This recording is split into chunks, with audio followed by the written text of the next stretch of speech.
Welcome to this technical guide on the Dyson V11. We are Kelatos Informatica, specialists in technical repair. We collect your device from your doorstep, carry out a free diagnosis, and send you a quote before any repair. No phone calls, no trips to the shop. We are based at Calle Joaquín María López 26, Madrid. Convenient, transparent and professional. Link in the description. If your Dyson V11 trigger has stopped working and won't engage, you might be experiencing a common issue that can occur over time due to wear and tear. If left unattended, this problem can lead to further damage and affect the overall performance of your vacuum. Fortunately, replacing the trigger is a straightforward process that we can guide you through today.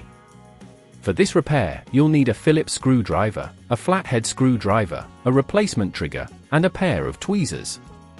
Before you begin, make sure your Dyson V11 is unplugged and free from any debris. To start the repair, gently use the flathead screwdriver to pry open the casing of the Dyson V11. Be careful not to apply too much force, as this could damage the plastic. Once you have the casing open, locate the trigger component. It is usually situated near the handle and is held in place by a couple of screws. Use your Phillips screwdriver to remove these screws, taking care to keep them safe for reassembly. As you lift the trigger out, be cautious of any attached wires, gently disconnect them using your tweezers to avoid damaging the connectors. Now, take your replacement trigger and connect the wires just as they were on the old trigger. Ensure that the connections are secure before proceeding.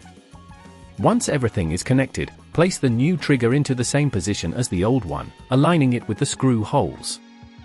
Replace the screws, tightening them firmly but not overly so, to prevent any damage to the plastic threading. If at this point you feel it's getting too tricky, remember that at Kelatos we collect your device from your door and return it fully repaired. After securing the trigger, carefully reattach the casing of your Dyson V11, ensuring that all clips click back into place. Finally, plug in your vacuum and check to see if the new trigger is working correctly. If it engages smoothly, you've successfully completed the repair. To prevent this issue from arising again, regularly clean your Dyson V11 and check the trigger for any signs of wear. Keeping your device free from debris will help maintain its performance and longevity. If you'd rather not risk damaging your device, at Kelatos we collect, repair and deliver back to your door anywhere in the UK.